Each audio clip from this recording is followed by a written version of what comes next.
What is going on, everybody? Welcome into the Fightful YouTube channel for the Survivor Series War Games post-show. Rick Ucchino, Phil Lindsay, Iridian Fierro joining you guys here for the evening. Make sure to get your super chats in. Make sure to get those humper chats in.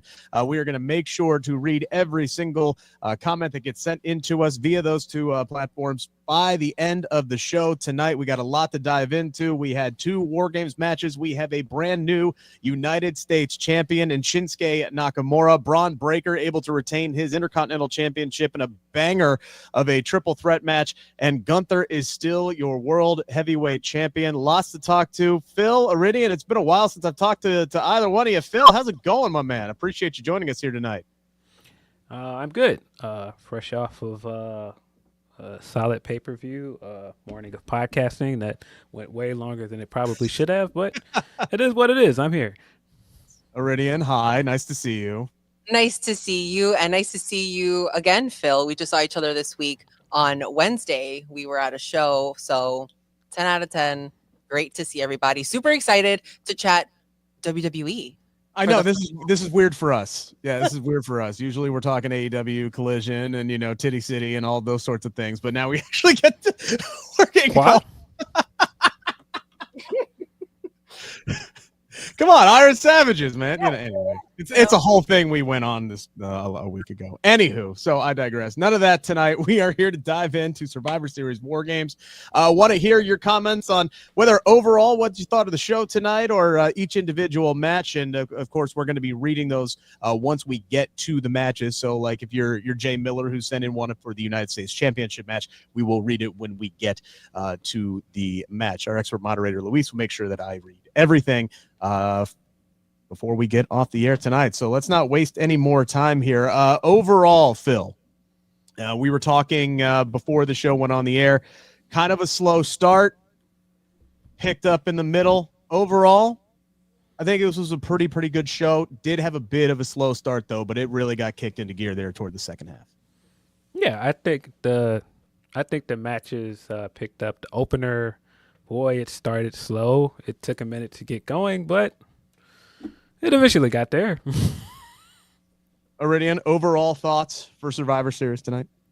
I thought it was good. I feel like I knew it was going to start off and end with a War Games match. So I was kind of worried that in the middle, the excitement of the pay-per-view was kind of hit like a dullness. And that didn't happen, which I was very glad that it didn't. I was extremely entertained throughout the middle matches. So I was very happy with the pay-per-view overall. Yeah, look, I'm not going to sit here and say I wasted 3 hours. Maybe I was expecting maybe a little bit more to happen tonight. And I don't know what that was. I think I'm just coming off of last year's Survivor Series where we had the big shocker at the end with CM Punk showing back up. And tonight I'm sitting here. I felt like after the men's match ended, I'm just sitting there. I'm like, okay, what's next? What's next? Yeah. What's next? They were dragging that out. And it's like Punk had left. Like he left. He thought he was done went for through the the night. curtain. He went straight through the curtain and came back. They said, "No, get your ass back out there. Go back out to the cage." So I guess it ended the same way that last year's did. Punk came back. They should just hit Code of Personality again when he came back out. Yeah, exactly. Just rehash what we did last year. That was perfect. Everything was great last year, so that was fine. But now that I think about it, I forgot I was sitting next to Iridian last year because we were in the scrum. We were sitting in the scrum hearing Code of Personality playing, and I was like, "Wait, we're in here though." We thought we were getting punked in the moment because people were like, "Oh, he's back," and we're like, "What are you talking about? He's back!" And there was a teeny tiny monitor on the floor. Everyone's looking around, and then Phil, you and I pulled up Peacock, and we're like, "He's back! Yeah, he's there. He's in the building." And we completely missed it because they had taken us out probably as soon as the match ended. But crazy to think that it's already been a year, and here CM Punk is in the main event in the War Games match. Yeah. Yeah, and the great storytelling between him and Roman Reigns, which we will get to. Van Twinblade with the super chat saying, Grapsody in the motherfucking building tonight. Always love a good Grapsody shout out. We out here. Reg was like, nah, I'll see you next Saturday.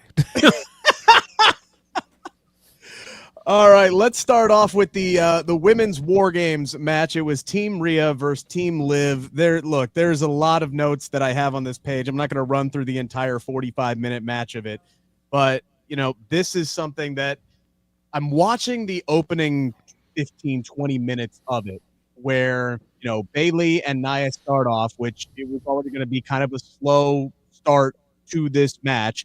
And not that that's a bad thing. The men's match had a slow start too, but, it was there was a big difference there. And I'll explain when we get to the men's match. But Naomi comes in, then Candice comes in, Bianca, they do all this trading back and forth. And it was so much of start, stop, start, stop, start, stop, where I'm going to come in and I'm going to grab a few weapons, one of which was a toilet seat, which made absolutely no sense. And like, it wasn't even that great of a spot that they brought it in for, but it was just a lot of just slogging along until finally Rhea came in and then they started the damn match.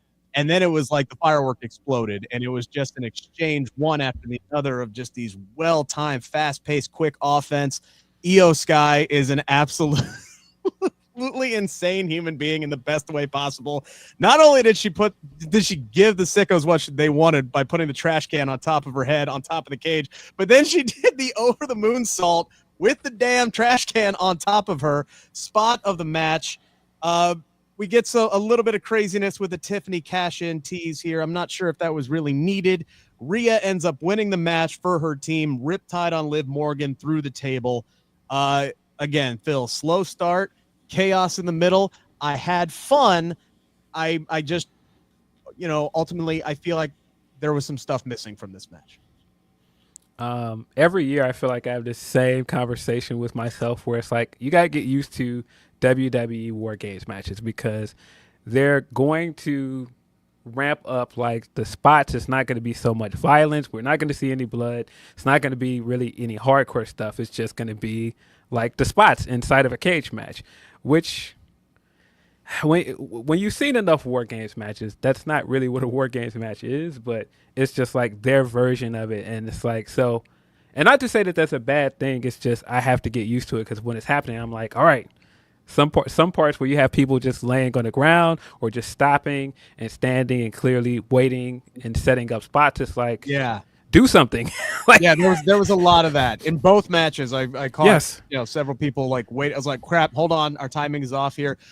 Poor Io, that one spot where she was like, had the chair and she was getting ready to come in and do something. And she was like, oh wait, not yet. She kind of just had to like fall down there for a second. It's like, yeah, it's just some of that stuff. It just doesn't really work. It kind of makes the pacing of the match look off. And I feel like the women's match suffered the most from that, especially like in the first maybe 10 or 15 minutes where it just felt like there were so many spots that just were like, let's just stand here and wait for this. Let's just do this beatdown segment while we wait for somebody else to get to the ring. And it eventually picked up when Io got in. I thought like the match got much better by the time she got in. When she came in with the trash can tied around her waist, that was great.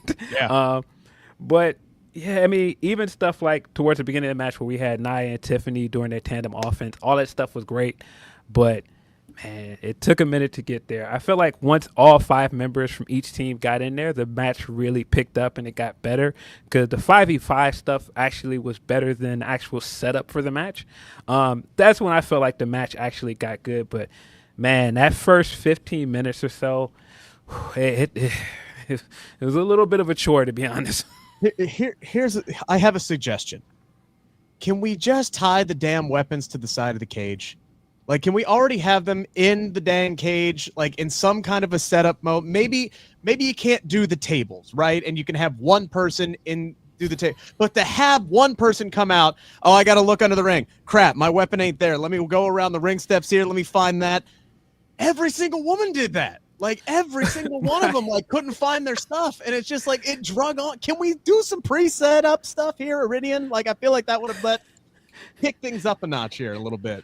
Yeah, it was tough seeing Io go all the way around and like try to find stuff, and then Bianca going and kind of looking for something, and then a table, and then wait, one more time, let me go back, and then it just the cloth kept falling back, and then they had to keep lifting it up, and it's just like, oh my god. Yes, that was a little bit frustrating to see. My beef is with whoever brought the toilet seat. That was not good. Whose idea was that? Because Naomi comes out with this the kendo stick from under the ring. I'm like, it's neon, it's amazing, I'm ready, I'm super excited. Mind you, I thought this match was fantastic. Sports entertained, I was, okay? I was like, yes, the women are starting off. Like, I'm super excited because, you know, I'm already elevating that women don't get a lot of matches like these. So now we're continuing the women's war games match, and we got great competitors in this.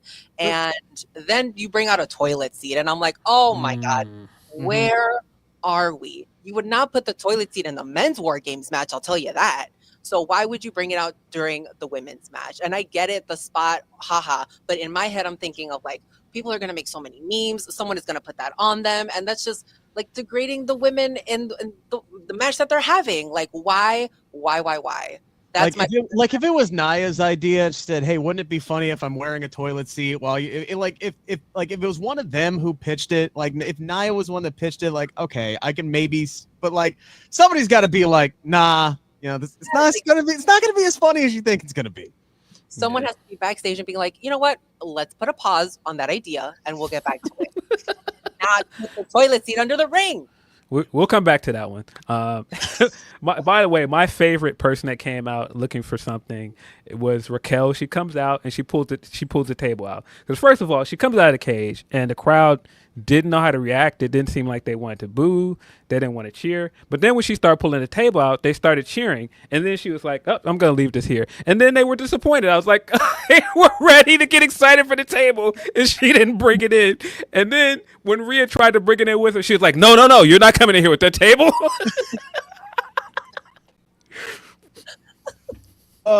Man. Yeah. So there was the biggest thing for me wasn't necessarily so much the action, right, of this match. Pacing of the first 15 minutes, like we talked about, I think, you know, a little bit of better prep work could help that along. For me, though, Phil, there was a serious lack of actual in-match storytelling in this one. The entire build-up to this, which was a lot of trying to intertwine other women's storylines together into one big match, right? Like with the men's match, it was a 4-year project that they had been working on. And then for when it came to the women's war games match, it was kind of like 4 weeks out and they're like, oh, damn, we got to do that too. All right, well, let's start working all this stuff together and get this match going. And a lot of it was centered around the attack on Jade Cargill. Can Bianca trust Bayley?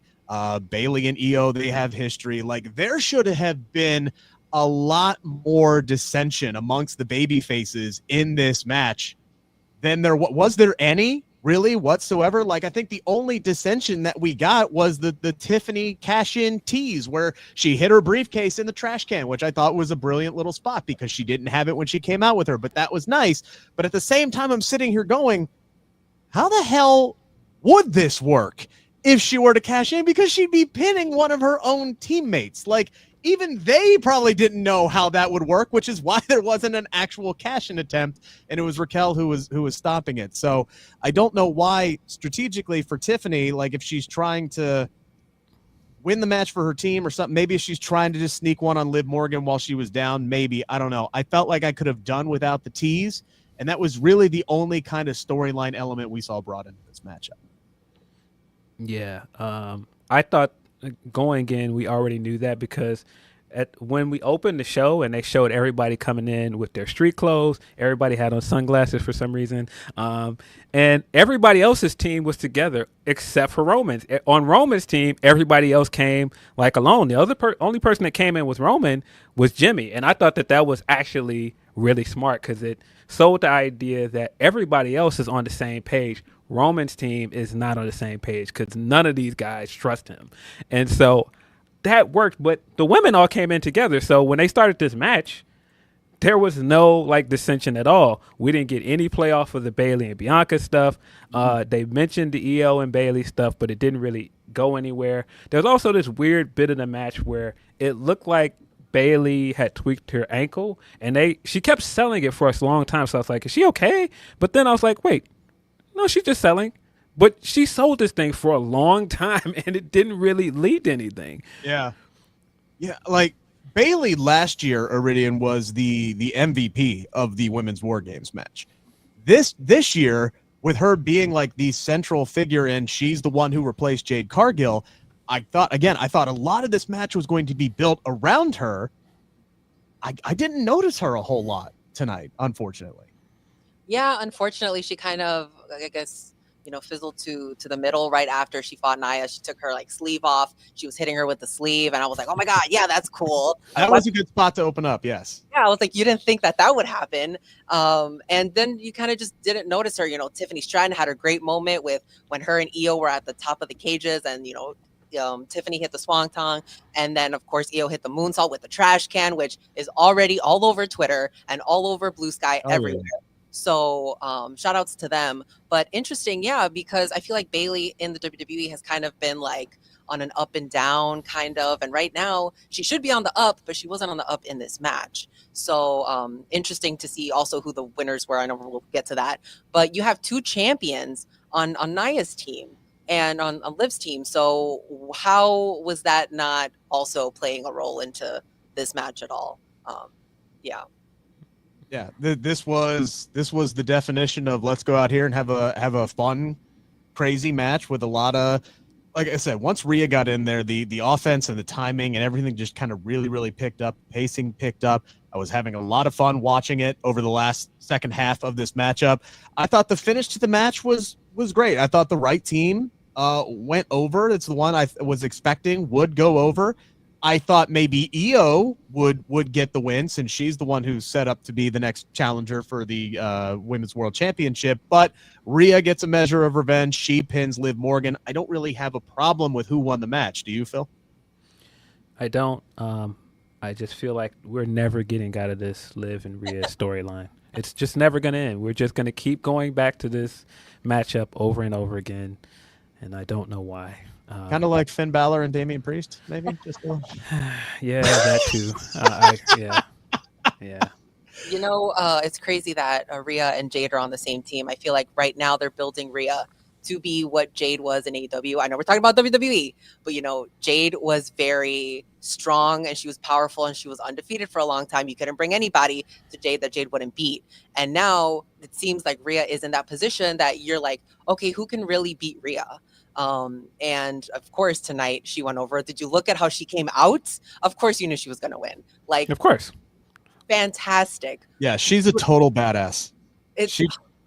You can't convince me she couldn't win a shoot fight against half of the male locker room. Seriously, she is a total, complete, and utter badass. If they wanted to book her and Damian winning the tag team titles from Judgment Day, I'd be all for it. I'd be fine with it. Roll with it. Let's see what the Terror Twins can actually do with those. Yeah. Crazy. I'm just saying. LeRae asking, has there ever been a women's WarGames match where the heel team actually won? I don't believe so on the main roster. Not on the main roster. Yeah, no, definitely not the main roster. I don't remember all the NXT ones, to be completely honest with you. A couple of super chats to get here to Van Twinblade. Okay, Phil, what is your food pun name? We got Rick Cappuccino, we got Cresta Star Crunch, and Iridian Fiero Rocher. It says you need one. Need one. I don't know what it is. So well, somebody make up one. I'm not good. I mean, there's got to be a fill up, right? Like a fill up something. There's a pun there, right? There's got to be something like fill my cup up or something like that. I don't know if that works, Rick. I think you're trying to make it work. I don't see it working, dog. I just don't see it. Phil is like, I don't know what you guys do on Collision on the Collision app, but on Custody, we don't do that. I don't know about that. Hey, if anybody wants to throw in some suggestions, we'll happily read them.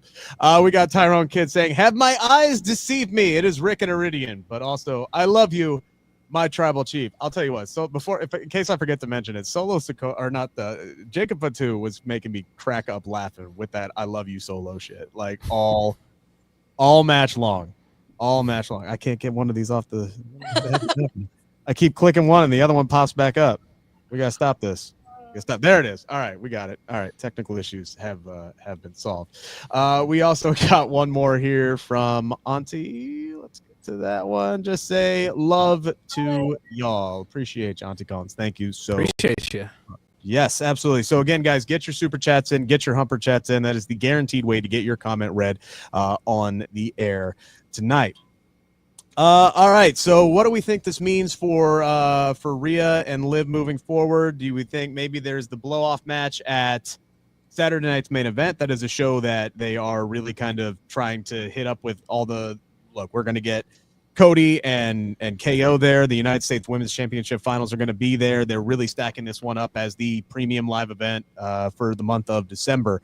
Do we think we see Rhea and Liv there? Or do they save that for the Royal Rumble there, Phil?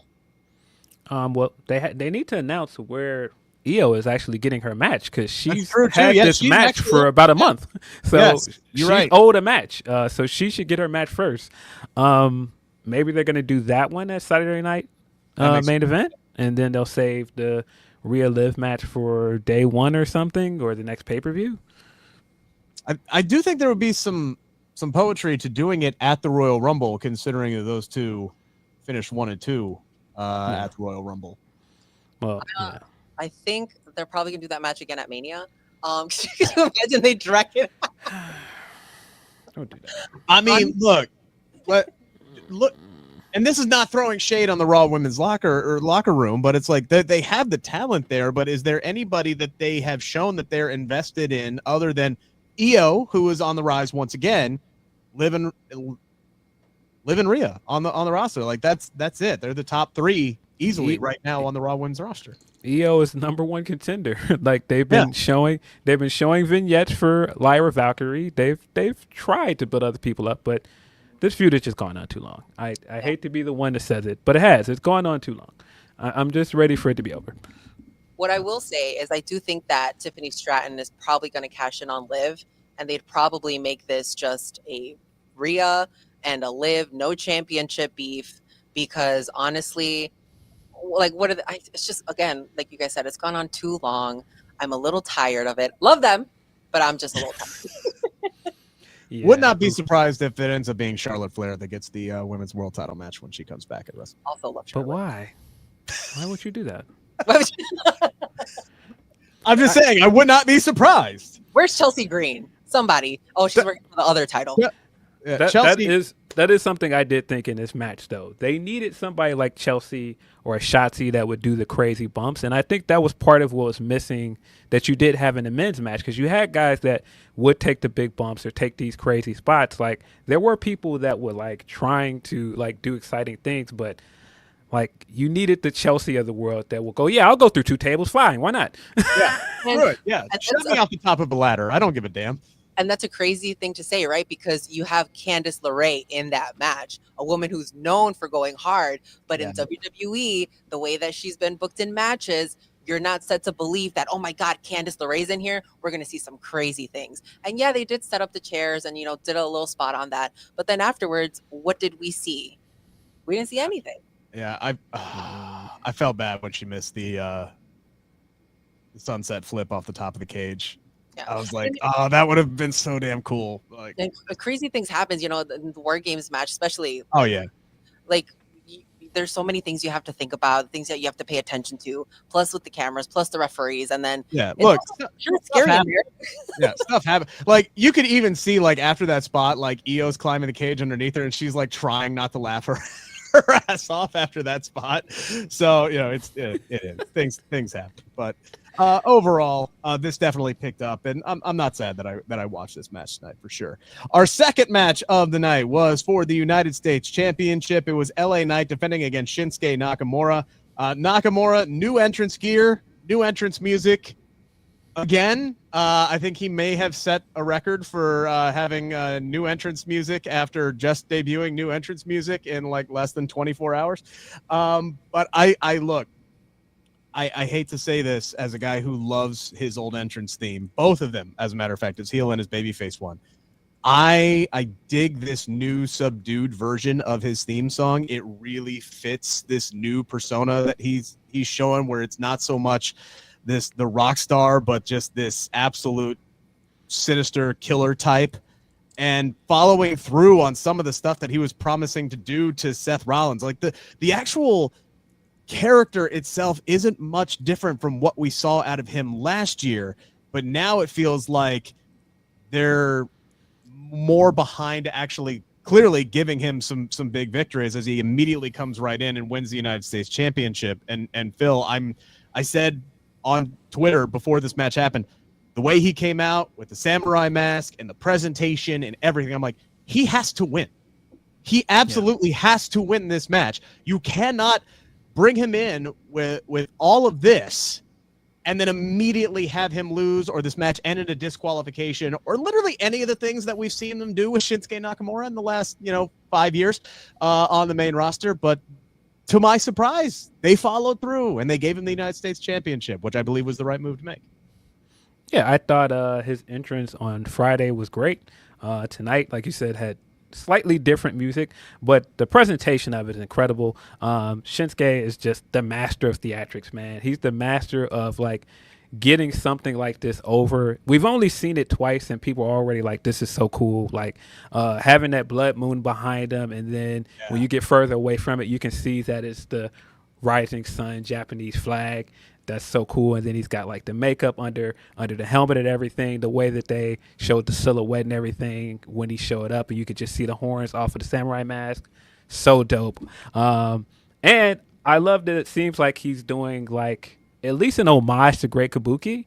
I don't know if that was just me that saw that, because he's doing the mist, which would make you think like Muda, but like some of the way he moves and like the uppercut and stuff he does made me think Great Kabuki, which makes all the sense in the world for this point of his career, for him to not wrestle like the same physical style, but to kind of do something that works more. And man, the way that he does these like slight movements to get into things, like Friday when he did it with the mist, where he just moved slightly out of the way and did the mist.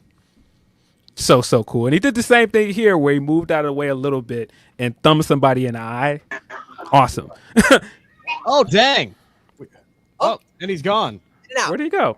Man, that was like Santino in the Royal Rumble fast. Like that was just in and out and on with life. I believe he was grand opening, grand closing. Well, maybe we had something big breaking there. We do have an alert from Luis in the on my note sheet here. It says, alert, alert, all caps. CM Punk was given pastries in the scrum. I repeat, Punk given pastries in the scrum. If he throws a rant, I will keep y'all posted. If he's not going to yell about somebody being children, then I don't want it. Like, it's cool watching him eat sweets, but we got to get the whole thing, man. For sure. Iridian, what did you think of Shinsuke's presentation of the match tonight with LA Knight? Honestly, when Shinsuke came out, I was in awe. I thought he looked incredible. I honestly wrote Shinsuke in all caps on my notes because I didn't know what was going on. Everything was so perfect. I was like, that looks like a winner to me. If I've ever seen one, it's him, and it's tonight. And Shinsuke did not disappoint. Oh my God, he is so great.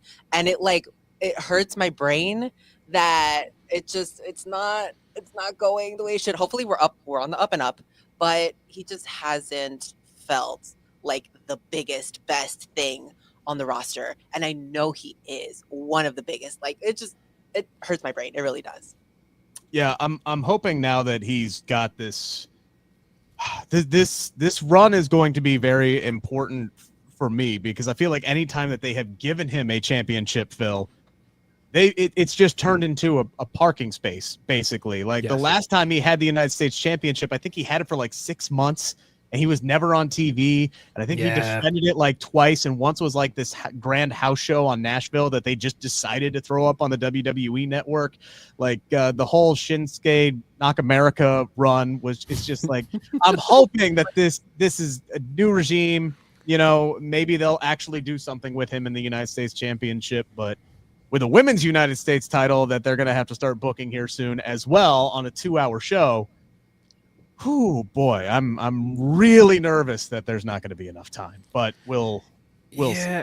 It did seem very abrupt for LA Knight, because they did do all this stuff to build up Carmelo and Andrade doing the best of 7 stuff. A lot of people in the chat saying that, yeah. And then they got to the match. They just had the one triple threat match, and then they never went back to those two opponents for LA Knight. And then he just loses. So it did feel a bit abrupt. I do think that this was the right call with what you're doing with Shinsuke. His presentation is fantastic. The style of wrestling he's doing, everything now, it works. But yeah, I do fear like you. because I am dreading this as well. This was right after the AJ and Nakamura feud at WrestleMania. We got his first U.S. title run with the Knock America stuff, and he for some reason had on like an American bandana, like Joel Santana for some reason, and and so he's but it just shows every time you put this guy on TV, you add even a little bit of a different coat of paint to him. People want to cheer for this guy. People want to see him, and so I hope this is leading to something. They struck gold with the vignettes they've been doing with the subtitles. So I think that's a good sign with him as champion. They can keep doing that. So hopefully, with that presentation in mind, there'll be something with this, and it won't be the same that we've seen before. Jay Miller with the super chat saying the ending was kind of flat. To be honest, missed opportunity to use Seth to break up the ending. Interesting there. Was Shin's win to get the U.S. title for the Noah match? I definitely don't think it.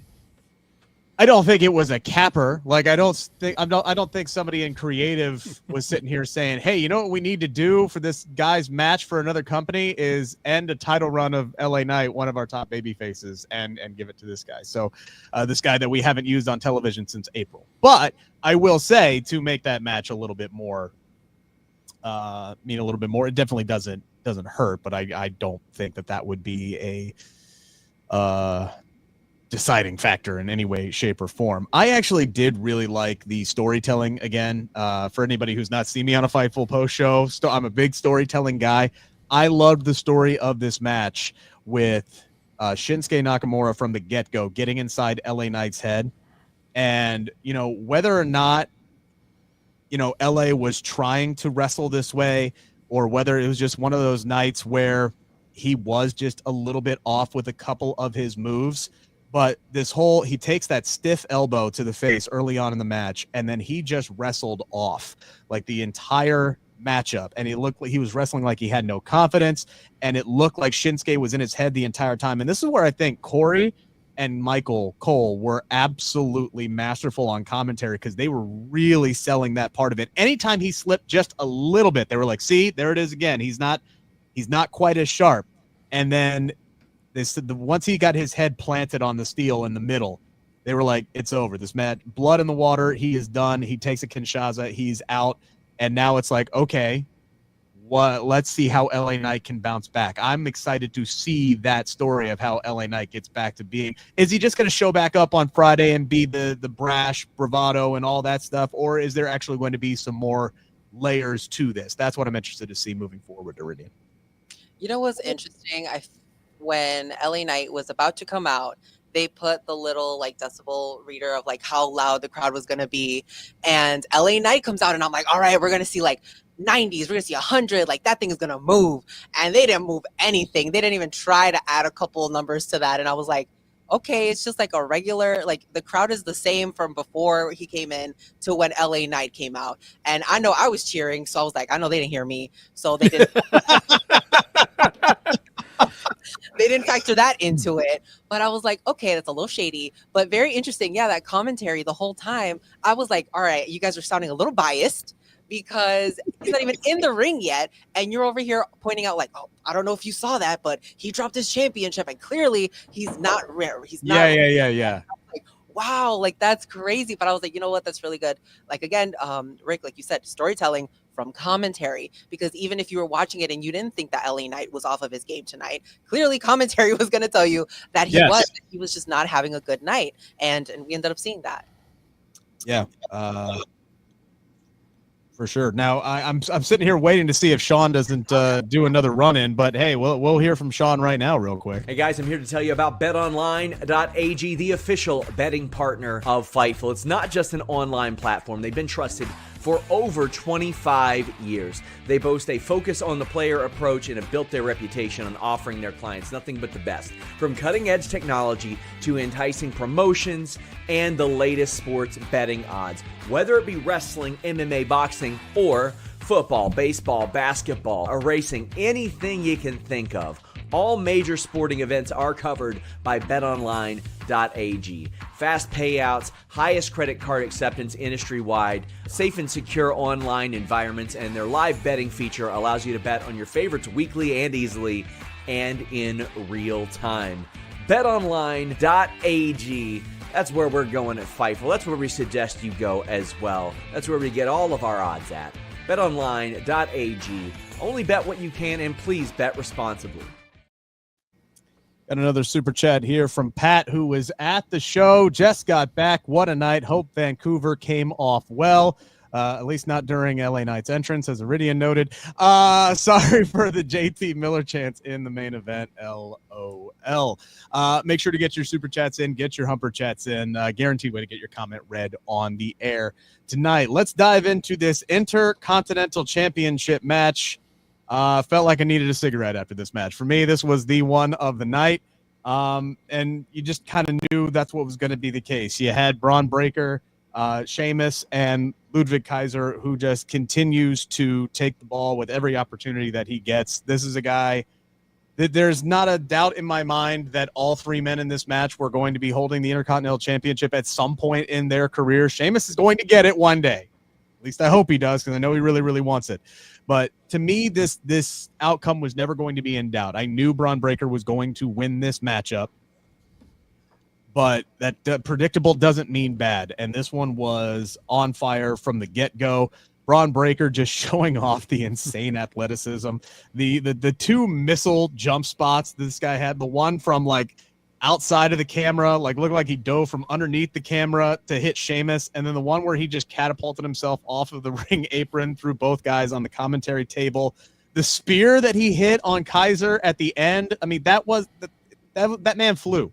They literally flew across the ring to hit that spear on Kaiser. I thought the finish was great. There were a couple of spots with Sheamus that sold me down the river. Even though I knew Bron was going to win, I'm just sitting here, I'm like, oh, damn, they made my heart skip a beat with that one, especially after he hit the broad kick and then Kaiser pulled the referee out. The timing of this match, Phil, was really, really good. They hit all of their spots. This was entertaining from start to finish for me. Yeah, this was my favorite match of the night, easily. I thought all three guys looked great. Ludwig Kaiser kind of stole the show. There are several spots where he was just doing very small character things, and it was so funny. When he gets in the ring and he's setting the chair up in the corner, and he finally gets it how he wants, and he's so pleased with himself, and he turns around, and they're both looking at him. He's just like, shoot. So great. When he pulls Sheamus out of the ring as well, and Sheamus is like distraught, like he pulled the ref out of me, and Sheamus is like, what have you done? And he's just sitting there with that big grin on his face the whole time, like, that was me. Yep, me. And so when he gets out of the ring, and I'm thinking, oh, he's gonna pummel this guy, and he comes from behind his back with the shillelagh and just like beats the ever-loving crap out of Sheamus with it. All great stuff. Like you said, Bron Breakker, this guy is going to be a future world champion. We all knew that. It took me a minute to get on the Bron bandwagon, but I think turning him heel has helped him a lot. The barking has gotten over. Like, even you can tell how much the current theme is working for him. He's got it. He's got the package. He looks great. The spears look incredible. Man, when he came from behind the camera, I was like, what? Where did he come from? What is this? That spot was great. And the one, like you said, where he jumped straight at the camera to dive on both guys on the table. It looked like he was about to come through the TV. I mean, yeah, like, this was the match of the night for me, Iridian, like, hands down. This really kicked the show into a new gear. Joke's on me, because I didn't think this match was going to be as good as it was. I was very happily proven wrong. And I guess I'm the only one who thought Sheamus had a chance, because I had been watching the pre-show, and Wade and Big E were talking about, how they broke out of their groups to also become champions and how long it took them. And they were talking about how for years Sheamus has not been able to get this championship. And I was like, oh my God, you're right. This is Sheamus's time. This is it. I love Sheamus. He's been reliable. He's been there for years. They said he's a Hall of Famer, soon to be Hall of Famer eventually, right? And I was like, oh my God, yes, it makes sense. So this was so frustrating for me, because all of the near falls, I was like, please, no. Like, it was. You bought the stuff that they sell every time Sheamus gets an IC title match. They do this every time he gets an IC title match. I love Sheamus. I feel like they always do him dirty. Poor Sheamus. But I love him. He's done it all. Kaiser, like Phil said, I agree with you. I think he really had, his shine during this match. I think that looking into the future, you are now able to say that Kaiser, yes, can stand on his own. He doesn't need the ring general. It does help, but this guy can do it by himself. And his cockiness, his arrogance, his little silly moments that you're just like, oh my God, I don't like you, but you're good. I think he's good. Really good. Yeah, 100%. He's incredibly good. I really don't have much more to say on this other than this match was just really, really damn good. We did, as soon as Kaiser lost, Gunther came out to defend his World Heavyweight Championship against Damian Priest.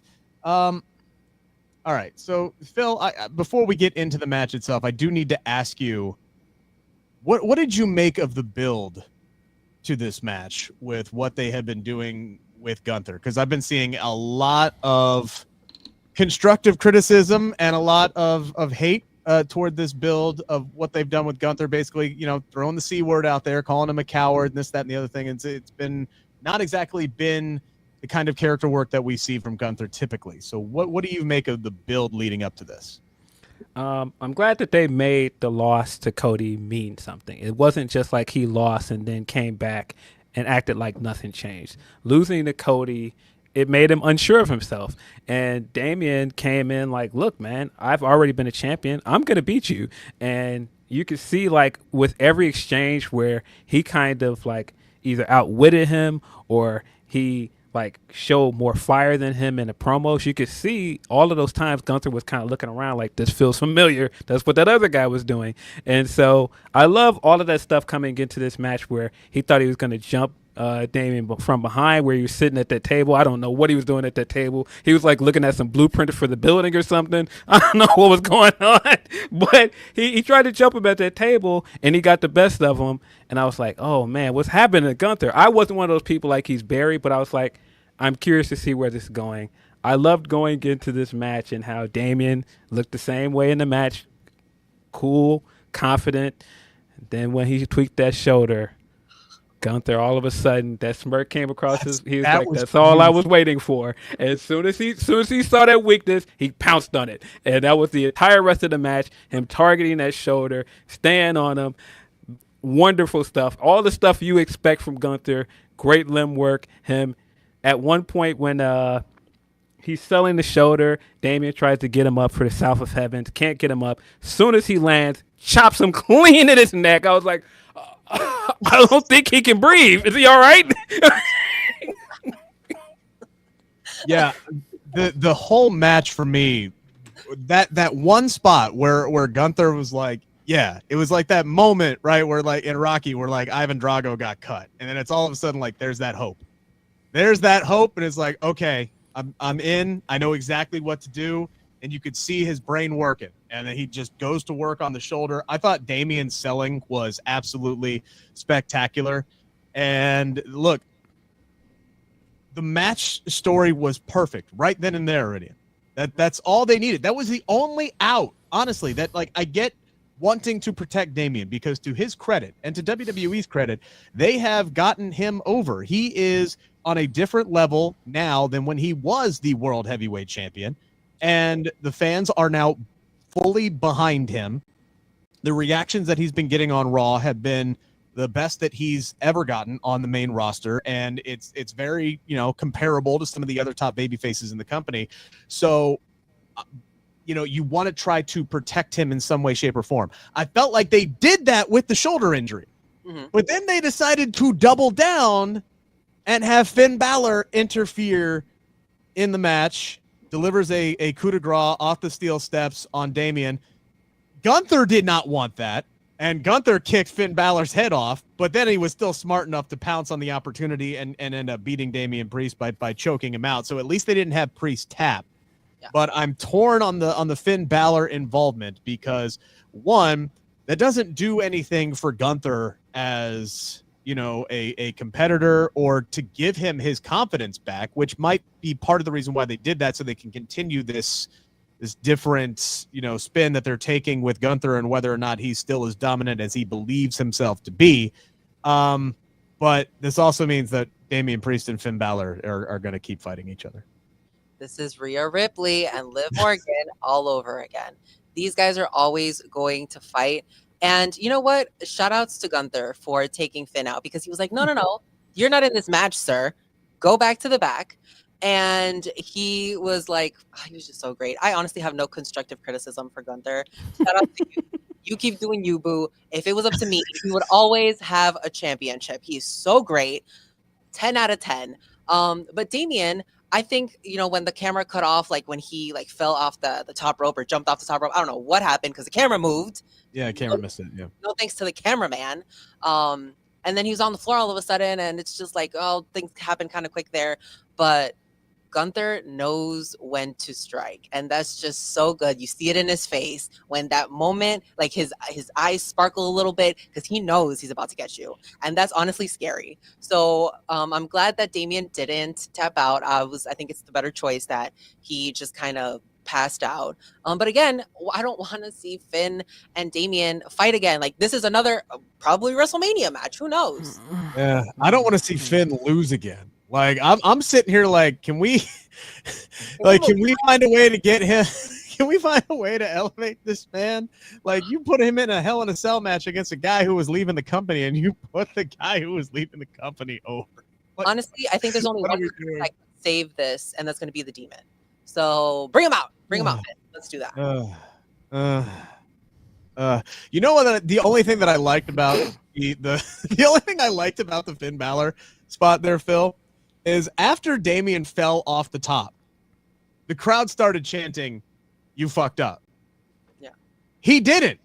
He did exactly what he was supposed to do because he was getting in place for the Finn Balor interference. And I would have been so tempted as a performer to go, "Fuck you, vindication. I did not screw up." But that was the only redeeming part of the Finn thing, because I was genuinely curious. I'm like, oh damn, did he fall off and really injure himself? And then no, because again the camera moved and we didn't know really what had happened in that spot. So I'm happy to see that was supposed to happen. So wrestling fans, you don't always know everything. Yeah, I can see him rolling over and getting ready to take that stomp to his stomach and going, "Suck it, Vancouver. You were all wrong. Take that in your faces." Yeah, I was not very pleased to see Finn here. I just felt like it was a little bit too much. You already had him selling the shoulder. He did not tap out after the match, so at the end of the match. So why did you need to bring Finn in? The only possible thing that I did like about it is Gunther very much now back in his mode, coming out of the ring and seeing Finn, immediately drop kicked him and got him out of here. Yes. And I was like, all right, give us the Finn Gunther match that we've been asking for 4 years now. That's you could just do that. Yeah. I'd be fine with that, but I feel like we're just going to get another Finn Damian match that I don't want. I do think the other wonderful thing about Gunther as a character is that we've seen him a few times now where he can see where somebody might be able to dethrone him, and he completely kind of gets out of character. And he's like, "Nope, not give you the match. Nope, never wrestling you." We've seen him do it 3 times now. We saw him do it with Dragunov on NXT. Once he realized Dragunov was that guy that could beat him, he started clutching that belt tighter, like, no, yeah. I'm not wrestling that guy. So the same way with Sami Zayn. Once after Sami Zayn beat him at WrestleMania, he's like, "Nope, never wrestling you. Not giving you the match." And so kind of the same thing happened with Damian, where you can see every time Damian fired up on him, he's like, "Oh no, he's not afraid of me." Because I think he's so used to just coming in and being imposing before the match starts, and all of these wrestlers are a little bit uncomfortable, and it's like, "Oh no, this guy's not afraid of me." Yeah. I don't know. I don't want to give him the match. Make sure to get your super chats in, get your humper chats in, guys. Guaranteed way to get your comment read on the air. I do want to talk about what might be next ahead for Gunther here, but first we got to hear from our buddy Sean one more time. I've often talked about how much of a pay-per-view buyer I am. Take that any way you want it, but I'll tell you how I take it. NordVPN.com/Fightful. Fastest VPN on the planet, global server network, all that good stuff. That's great, but a big big reason why I got NordVPN.com/Fightful. It's all the pay-per-views I buy, all the money we're spending. We're trying to control costs as a company, as a household. You can get those UFC pay-per-views at a fraction of the price you're paying here in America. Plus, you can get all kinds of great content that you wouldn't normally see thanks to those services as well. Shows that are on overseas services, things that you want to watch a little bit early so you get on that UK time and watch them. Being able to change the interfaces of things like the WWE Network. Maybe you don't like Peacock, anything like that. NordVPN.com/Fightful gives you that ability while having the fastest VPN on the planet. Also, you just get so much more out of your internet experience with NordVPN.com/Fightful. Subscribe to Fight and AEW Plus. Watch AEW without commercials. Watch bare knuckle boxing. Watch UFC pay-per-views, boxing pay-per-views at the rates they're getting over in the UK. Change your virtual location with just one click. And hey, if you need any help using it, they got that 24/7 tech support. NordVPN.com/Fightful. All right, Iridian. So Gunther gets past Damian Priest tonight. He's already beaten main event Jey Uso. He's beaten Randy Orton. He's got CM Punk on a roll right now after winning inside of Hell in a Cell and now winning inside of WarGames. Tough back-to-back matches for for the Second City Saint there. But do we think CM Punk might be next? Seth Rollins is out there, even though he kind of just lost to Bronson Reed, even though it wasn't really a fair matchup. What do you think is the next matchup for Gunther heading into a very important WrestleMania season for him? I would definitely say put Gunther up against CM Punk. I would love to see that 10 out of 10. I think we would get some really, really great moments. Also, I'm not opposed to that idea, like you said, of Seth Rollins while we build up towards that Mania, hopefully Seth Rollins and CM Punk match that people want. I mean me. So hopefully I do too. Yeah, hopefully we build a little bit towards that. But I don't know. I feel like Gunther has a lot of people on the roster looking at him. And I believe he could beat them all, but also it's just going to take one single slip up from him to lose that championship. So it's going to be interesting to see how long they keep that title on him, because again, he is a person to hold championships for a long time. So yeah, we'll see. We'll see how that goes. And Triple H's MO has been every title needs to be an endurance test, almost with just the, a couple, exceptions to that rule, but it seems like Phil, ever since he got in there, it's like I'm just going to rewrite literally the entire record book. Bianca, the Usos, Gunther, Roman Reigns, maybe Gunther again here. I'm not entirely sure, but I don't see him dropping that belt before WrestleMania. I don't at all. I kind of think based on this finish, we might get a triple threat match with him versus Finn Balor versus Damian Priest. That makes a lot of sense. I have the sinking suspicion, and I've been thinking this since SmackDown last night, that the favor that he wants from Paul Heyman is to help him get a title match. I think that Gunther is going to laugh Punk out of the building and go, I'm not wrestling you. You've had how many matches this year? Why do you deserve a title match? Oh, right. Because you beat one guy that you've wrestled all year? No, I'm not giving you a match. And I think that's going to be the thing that gets in the match. I think Paul Heyman is going to get in and pierce his ear, and that's going to get him the match, which is further going to make Seth Rollins mad, because Seth Rollins established this belt as a workhorse belt. You have to work to earn your shot at this match.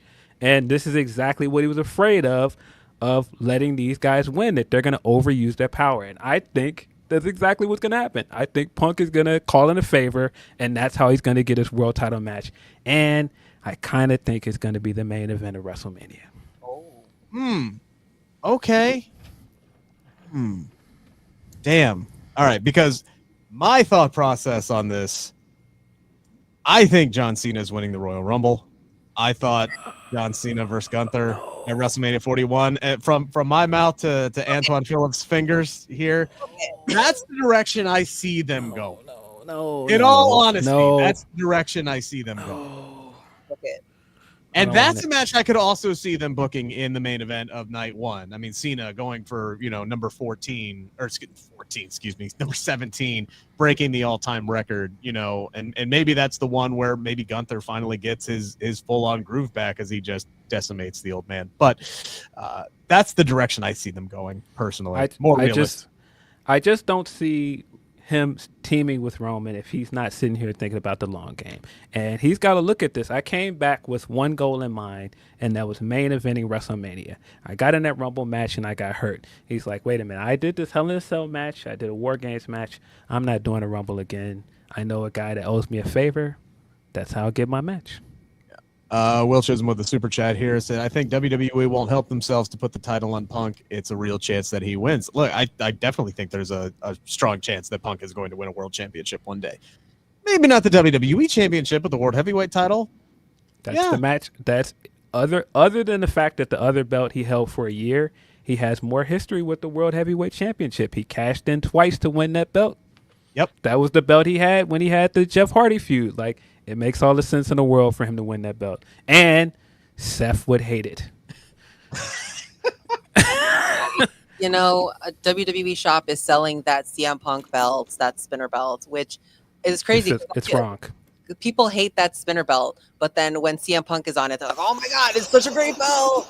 No, I still hate it. I've always hated the spinner belt. It feels wrong for him to even carry the spinner belt because he's everything that John Cena's not. Like, why would he want a spinner belt? Love the spinner belt. Love John Cena. Talk to me after. I still loved it. Well, I don't know why, right? But just like one of these CM Punk memories that just sticks in my head is when The Rock introduced the new design for the WWE Championship, and Punk immediately was like, oh God, I want that one. Like immediately, that was like the first thing out of his mouth was like, please give me that damn belt. We had one more super chat here from Will Chisholm talking about the Gunther Damian Priest match, saying it took him this much to lose. LOL. What is this? A 2014 John Cena match. All right, we got one more to go. Bloodline Civil War Games. This one was just storytelling at its finest from start to finish. Everything from the Bloodline 2.0 coming in as a united front and then really selling that fact they have all bought into the, Solo Sikoa as their leader, as their tribal chief. Jacob Fatu was cracking me up with the I love you Solo thing. First off, I loved the primetime football introduction thing that they did for all the competitors, and they get to Solo and he's just like, I love you, Solo. It was brilliantly done on his part. So I like the real sports aspect of that as well. But this match-off started like really, really slow, just like the women's matchup. But this one was different in the sense that we had Tama Tonga, which doing his Spider-Man routine across the cage to taunt the crowd. That guy cracks me the hell up. But him and Jay, when they get into the ring together, they are just letting the anticipation build around them. It was like a solid 90 seconds to 2 minutes before they ever touched one another. And the crowd was just absolutely eating it up. Now, it also helps the fact that they were riled up from Jay's entrance. And I love that they did that. And I think that is a great, I don't know if message, testament, I don't know what the word is to use there, but that's to have Roman and Punk come out first, Phil, and then to have Jey Uso be the capper and get the crowd really fired up. That just shows you how far along that he has come and how over that he is right now. Yeah, I thought the same thing. To have him come out very last, it was the same thing that I thought at Crown Jewel when he showed up and he was doing the yeet next to Roman, and Roman was kind of looking like, oh, he's like really over without me. He's his own guy now. Like, he's really main event Jay. For him to come out in the main event, he's the guy that caps off this. This is, again, when you see the difference between this match and the women's match, this is where I feel like this match was paced better and the booking was better, because starting it with Jay and he got the crowd hot immediately, that made a big difference. Then when you have him go in there and have a one-on-one match where it kept the crowd engaged, and then straight off the back, you did the Usos together again. And it's been so long, it feels like, since we've seen them wrestle as a tag team. So the crowd and everybody was immediately invested. And like I said, that was that hook that I felt like the women's match didn't have in the first 10 minutes. This match immediately got you hooked in because it's like, oh, wait, the Usos are together again. It's like they're doing a tandem offense. They still look the same. It was kind of like, oh, wait, they are still a great tag team. And then by the time we started reintroducing people in, they kept doing the camera cuts back to Roman and Punk in the cage, which were hilarious every time when it started and everybody's in the cage and he's sitting there side-eyeing them like, I can't believe this guy is in this cage with me. Mm-hmm. Great stuff. When it cut back and it looked like Punk was going to try and get out, and he throws his arm out and sends Sami out instead, and they both kind of look at each other. You can see in that moment Punk is like, I hate this guy, but yeah, all of this stuff just great. Them standing next to each other alone in the cage, and they were just kind of looking at each other like, just this one time, right? Just this one time. Which, to my theory, Punk's like, it's all right. I'm going to get what I want out of this, so I just have to deal with it. But him darting in front of Roman was the spot for me, because like Roman is like doing his like, I'm gonna saunter out there, I'm gonna do my Roman Reigns thing, I'm gonna take my sweet time, and Punk is just like, get the F out of my way, you stay back, you punked me once, now I'm about to punk you, and I'm gonna go in there. That was the best spot for me. Yeah, all great stuff. All, again, Roman's just great at the facial expression. The way he stared at the camera after Punk ran past him, fantastic. I think, again, starting with the Usos and Sami for the babyface side, and they could up the tempo of the match, and they are the faster guys out of that. You're not going to send Punk in there straight away because he's slower than those guys. They can have the better match, but, man, when Punk gets in there, and this is just how well that Hell in a Cell match did for him, because there were some real allegations that this guy was washed until the Hell in a Cell match. That changed the entire perception of him, because I don't think people would have been as excited to see him here if that Hell in a Cell match wasn't as good. So as soon as he pulled out the toolbox, everybody got excited. And so he hops in, uses the toolbox. The knee to Jacob into that running bulldog, and Jacob just immediately gets back up like nothing happened, throws the toolbox out of the way, and he's like, nah, this ain't over. I love you, Solo. Jacob Fatu stole the show for me in this matchup with his character work, his athleticism, Iridian. Like, every time, until he did that spot off the rope, where I legitimately could not tell if it was a work or a shoot, right? Where he did the step up, do the flip, and then something went wrong, whether he did it on purpose or not. I was genuinely concerned, and it was the right leg, right? So if it was the left leg, I would have been immediately like, okay, it's a work, he's fine. But when you're holding your right leg, made me very, very concerned, but at least he was able to get up and he was able to finish the match. Now, we do have a note from Luis in the chat saying in the scrum, it was revealed that both Jimmy and Bronson were injured in the match tonight. So hopefully that they are going to be okay. We don't know the severity of their injuries, but the fact that Jacob was not mentioned there is noteworthy, but he was able to finish the match. To me, Iridian, he was the star of the show, and of the new people that they have brought in for Solo's team, he is clearly the one that he's got the brightest future. And that's not a knock on any of the other guys that are in that group, but my God, this guy is just he's just different. He's just built different. Jacob is the leader of that group. I don't care what anybody says. But he loves Solo. He loves Solo, and it's okay. It's okay. Everybody's got to love somebody. And I think there, when, it was said like WWE was like rumored that, when they brought in Jacob, it was going to take away his shine, which Solo shine, which I don't think it did, because I don't think Solo was highly favored amongst the fans. So when Jacob came in and you're like, oh my God, this guy's amazing, he's incredible, like charisma just oozes off of him, and to see him do what he does in the ring, it's just like incredible. They kept saying on commentary, like, this guy shouldn't be able to do half the things that he's doing, and here he is. and it gets you excited. The fact that the camera wasn't even on him, and I heard him in the ring yelling, "I love you, Solo." I was like, oh my God, sir. It's hilarious. And honestly, this guy is a future champion. If he wants to lead that the group, the bloodline, I believe it. I would believe it. Yeah. Solo, you would probably move to the bottom then, because right now there's other people higher on the list than you. Look, like, I think Roman and Solo are going to have a solo match one day, but it's the Jacob Roman match that I want to see the most. Yeah. Like, that's the money match. That's the WrestleMania match, as far as I'm concerned. If they wanted to do that, whether this coming year or the year after that, if they wanted to slow play, because look, it's the bloodline, they're going to slow play everything with this. But yeah, for 100%. Now, as great as I thought this match was, there's one spot I have to ask if everybody else here on the panel was just like as dumbfounded as I was. When Solo locked the cage to keep Roman out, and he's sitting there like, you ain't getting in. You ain't getting in. And then commentary sitting there like, well, how the heck is he gonna get in? He's not. This match is over. And I'm just sitting here and I'm going, guys, 2 hours ago we saw Io Sky climb to the top of the cage and jump in. Like, what?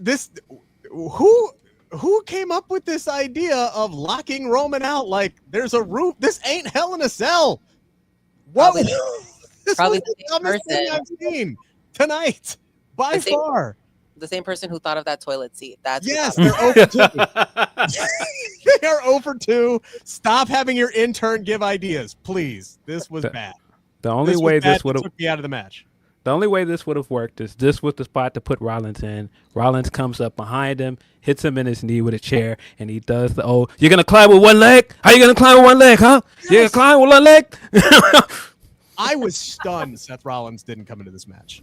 Like, so much history involved there. He's got beef with like 8 guys in this match. How he sat on the sidelines on this one. Now, I'm glad. Like, didn't need overbooking, didn't need his involvement. I'm stunned they didn't have him involved already.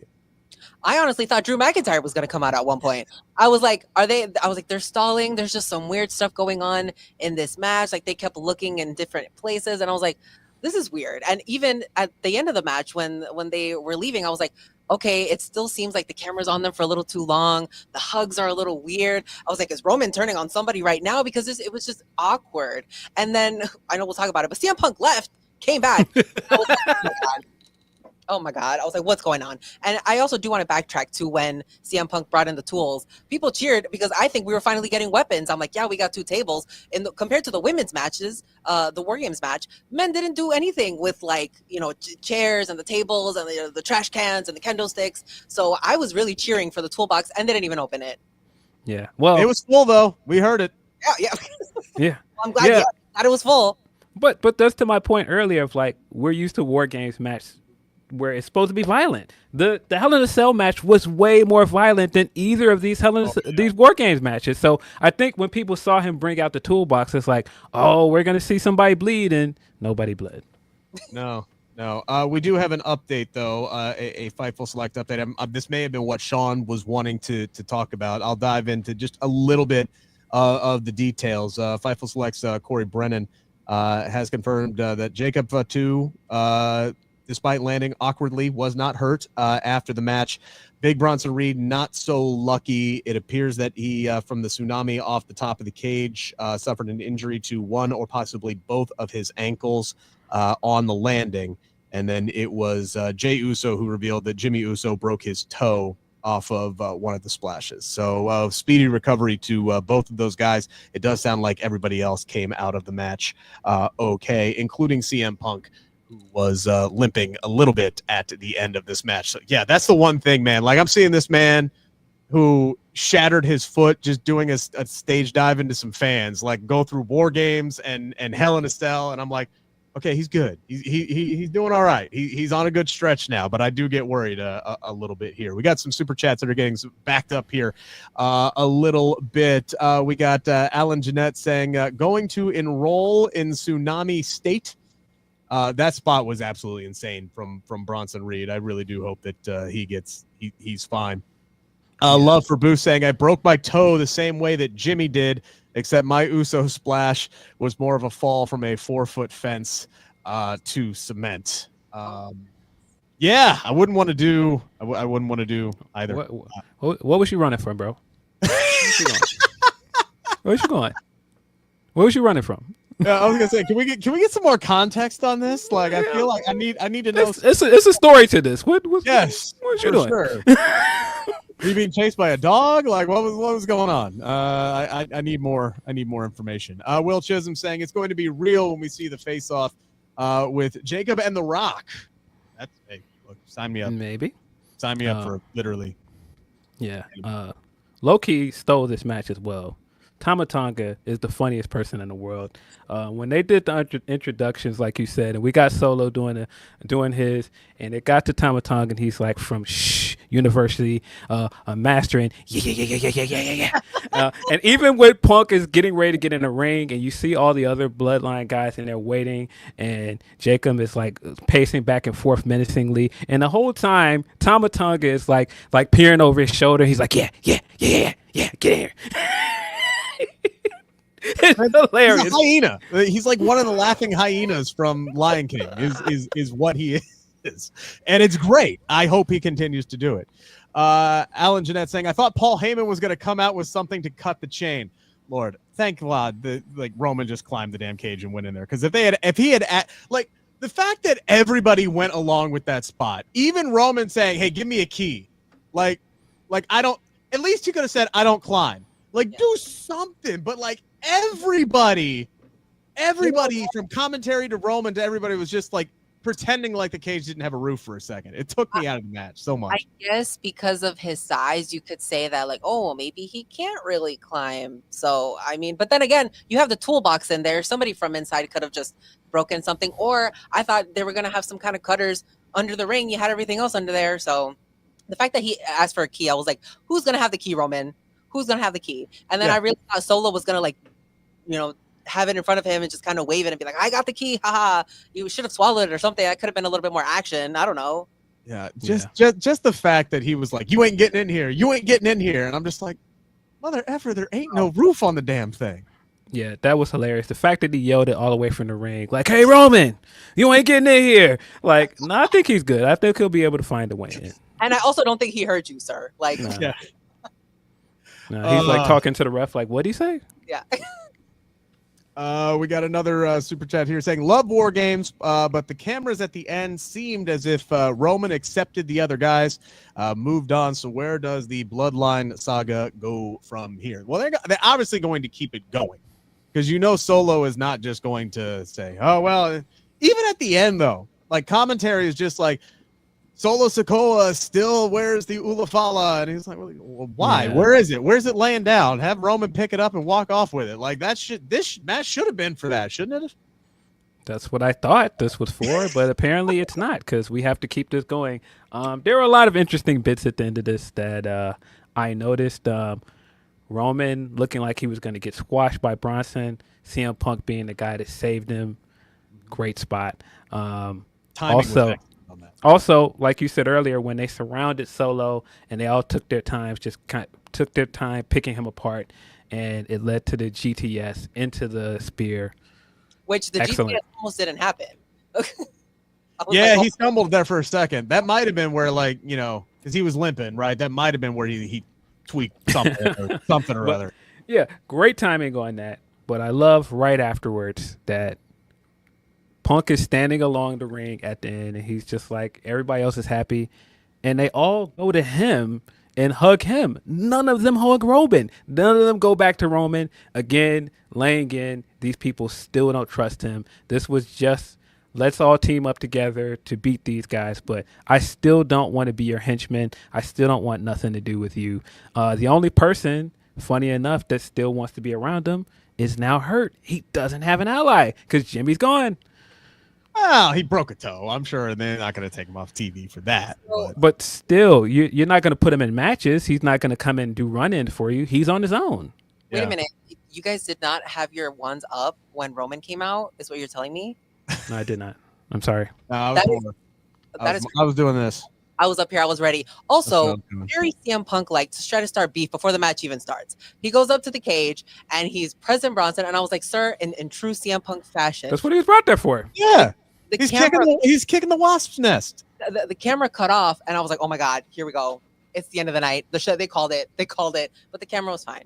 Yeah, I mean, I thought it was good. I thought the money shot was at the end when they're all there and they got the ones up. CM Punk comes back after he had left, and I was like, that's going to be on the cover of the newspapers tomorrow. Yes, that was the money shot. Also, gets straight out, hugs Paul, and goes, "Don't forget, Mm-hmm. I'm gonna need that favor." We got an update on our fence jumper, but we'll find out right after this. Fence jumper. Hey guys, I want to tell you all about the Main Event Players, a group of content creators who have banded together to change the game. They've got their Outside the Brand podcast on YouTube where they give weekly previews and predictions for wrestling and sports. I've got my notifications turned on, so whenever they go live, I get that notification on my phone. It makes it so easy. Great dudes, lots of charisma, just a great feel when you watch their show. And something else that I really liked, they do eFed stuff as well, which was a big passion of mine. So I really want you guys to check that out. Also, the Wrestling Room podcast on Spotify. A great concept. A wrestling couple takes their everyday conversations and records them for the world to hear. Something a little bit different than what you're used to. And if you want something new, you want something fresh, you want something different, check out the Main Event Players. Check out the Outside the Brand podcast. Check out the Wrestling Room podcast. YouTube, Spotify, they're all over the place. I'm stumbling all over my words talking about how all over the place they are. Check them out. The Main Event Players. All right. Sean, he wasn't re-recording that joint. He was like, nah, this is going out exactly the way it is. I also laughed during the Nord one because I'm like, you might need to update that. I don't think WWE Network will be a thing in another month. So I need to change that. Rip. RIP for sure. Anyway, Love for Boost saying, I was hopping a fence to go skateboarding and the bar broke and then the fence collapsed. I mean, beefy boy. God, I can actually relate to this. So one winter, I'm walking around with some friends and we're doing some backyard hopping, and my fat ass got to the top of a fence to hop over, and it was one of those ones where like it's like the big thick logs that are like there's 3 of them and there's chicken wire. Yeah, so the top log just, whether it was dry rotted or I was too fat or whatever, it just snapped right in half and I spiked myself on the top of the fence. It was I'm with you, brother.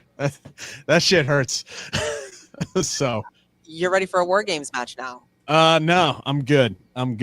Alan Jeanette asking, did anyone expect The Rock to come out at the end tonight? I did not The Rock specifically, because he's filming Moana 2 right now, although he could fly in and do a spot, I'm sure, depending on what happens. But with his filming schedule, I was expecting something tonight at the end of the show, the way that they were dragging it on. And after what happened last year, where we got the whole lower third, good night, everybody, and then CM Punk shows up and the internet explodes, right? I was expecting something else to happen at the end, and we got nothing. So I don't know if that's on me. Anybody else? Yeah, I expected The Rock at one point. The closer we got to the show and we got no other mentions of him, I was like, probably not The Rock. They did promote the next Canada show with Cena, so I was like, maybe Cena, maybe that's why they're lingering around. We didn't get Cena, no Rollins, but you're right. They did linger on that last shot for a long time, so I was like, is something supposed to happen here? And it was just us getting more of the payoff that the only person that hugged Roman when he got back to the top of the ramp was Jimmy. Nobody else hugged him because, again, nobody else trusts him. Even before they got to the ramp, though, I feel like inside, like after they won, yeah, they were hugging and they were chilling, but the camera was on them a little too long individually, and then they took a little while to get out, and then going down the steps, and then being in front of the cage, and it's just like, okay, are we going to even just hear Seth's laugh and not even going to see Seth? Like something. Yes, that would have been a good spot for Seth to come out, right? Yeah. Lay somebody out, lay Punk out with a chair, lay not even physically there. Like, you could have just heard his laugh over the speakers. He could have played something, and you would have been like, "Oh my God, Seth Rollins is here. What happens?" Cut the feed off. Like, is he the Joker now? Yeah, I thought something was going to happen there. In reality, it was just Punk going back in the curtain and clapping, going, "Good job, guys!" And they're probably like, "Phil, you got to go back out there." We haven't cut the camera off yet. Yeah. Did have a humper chat come in earlier from current Veronica is not good. I am sorry I missed this, but it just said, "What a night." Harley Graham and Rhea paying homage to the Beast Mortos tonight. That's a good shout out with her mask coming down tonight. I honestly was like, "Oh my God, Rhea, House of Black, snaps." That's immediately what I thought. I was like, "Period." You hit. Harley taking off her mask and yelling, "It's me," was one of the funniest things I've seen today. She's great. So great.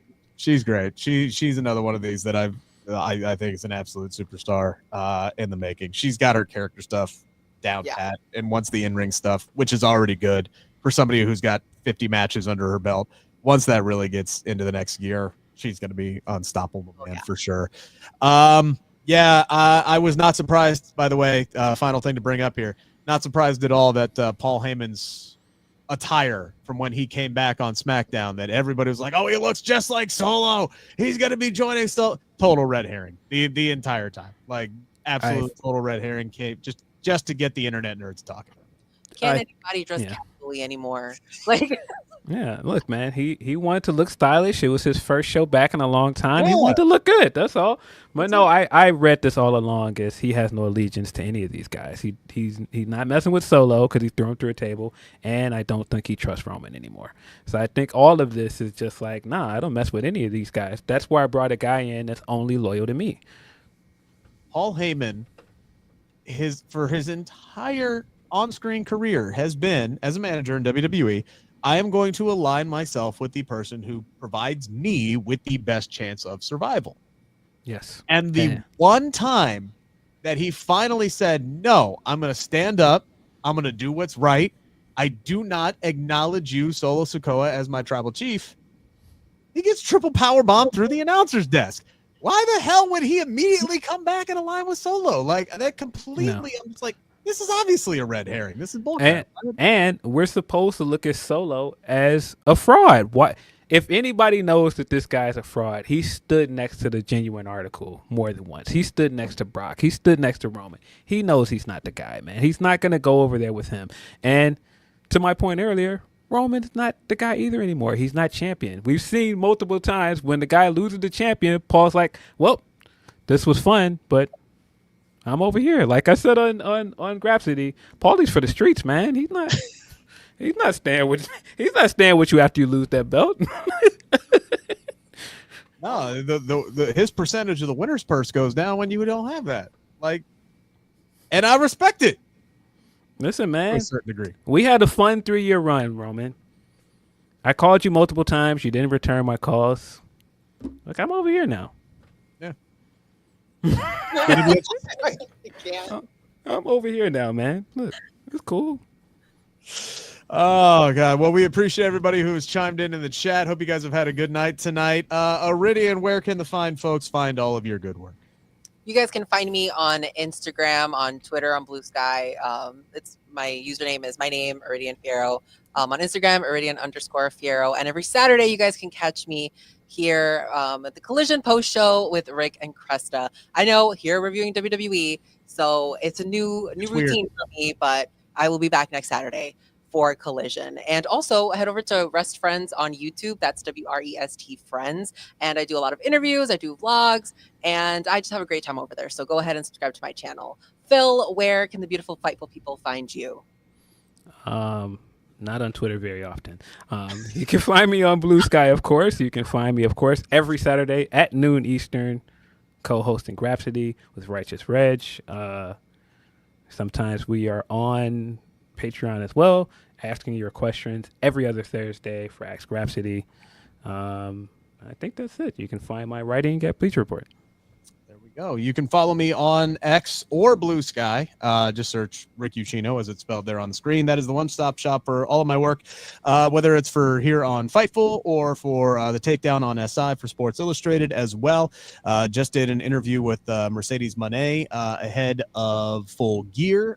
So that might still be my pinned post right now, but it's up there. You can find it there, or the takedown on SI YouTube channel. It's there as well. And of course, every Saturday, when I'm not working at my shoot job radio station on a Saturday night, I am here with Cresta and Iridian, and I will be back next week from the road because Collision is in Columbus, Ohio, which is a 90-minute drive for me. So I'm going to go up there. I've been working some phones. I think I got a big interview lined up. We'll see. I haven't nailed it down yet, but stay tuned. I'll let you know who, when, where, why, and how you can find it and read it if you follow me on X and on Blue Sky. So thank you guys so much for tuning in tonight. Make sure to give this video a like. Make sure to subscribe to the Fightful YouTube channel if you haven't already. Make sure to subscribe to Fightful Select, best $5 in the business. You can see all of Sean and Corey's great reporting directly to your email. You don't have to worry about other sites aggregating it correctly, even though I try to do the best I can when I do aggregate it for SI. Other than that, appreciate you guys. Have a great rest of your weekend. Happy Thanksgiving, everybody.